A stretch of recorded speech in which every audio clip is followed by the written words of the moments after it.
fabulous Colette Baron-Reid.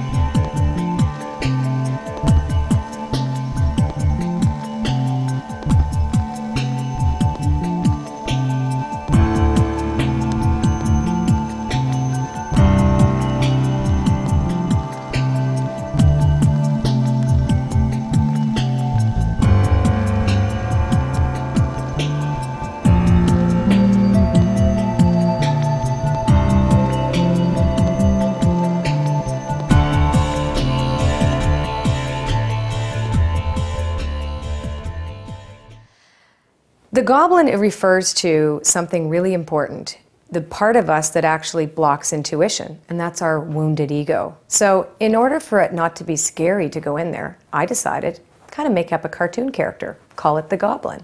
And that way, you have something a little less threatening to identify with and to engage with, so to help you overcome the blocks to your intuition. Here's a fun way you can look at your inner goblin. It's your inner drama queen, a drama queen on an endless rant of me, me, and more me, poor me. Attention seeker. It's always trying to distract you. It's always saying, me, pick me, what about me? It's all about me, and it's only about me. And that's called the goblin. We're talking about the inner brat, you know, the self-saboteur, the part of you that tries to screw things up for yourself constantly. Well, I have one of those, and I bet you do too. This is the part of us that actually blocks intuition. So we need to have some way of being able to identify this and help it go to sleep. This all centers around awareness, because most of us aren't aware when the goblin is running the show. We think we feel bad. I am the one feeling bad, when actually a part of me is feeling bad, not all of me. Only a part of me identifies with the wound. The rest of me is perfectly healthy.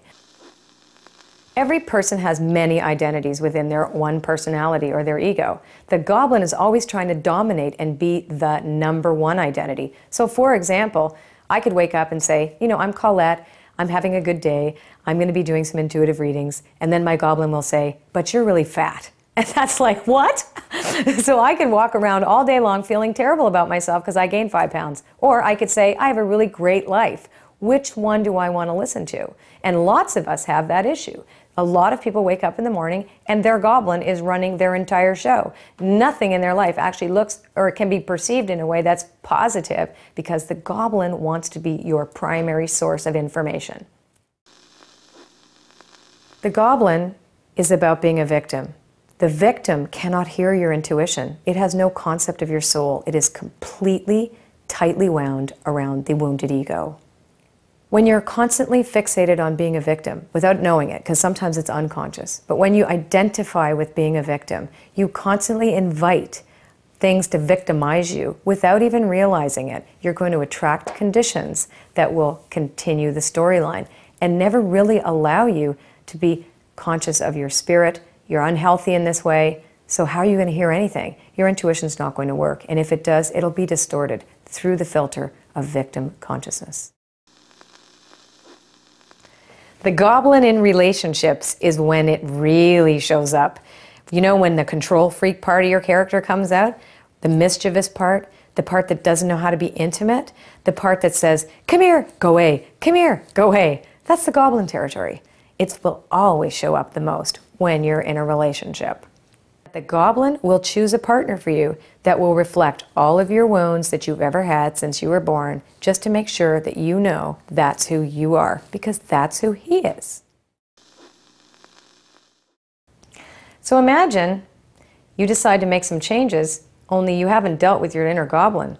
So you can imagine that the goblin is actually like a little janitor that's just sweeping garbage under your carpet and smiling, going, look, it's all clean. And the goblin is the pack rat of negative experiences, keeping every single one in special boxes, in special places, just in case you might decide to become healthy and normal and together. And the goblin will remind you, you're screwed up.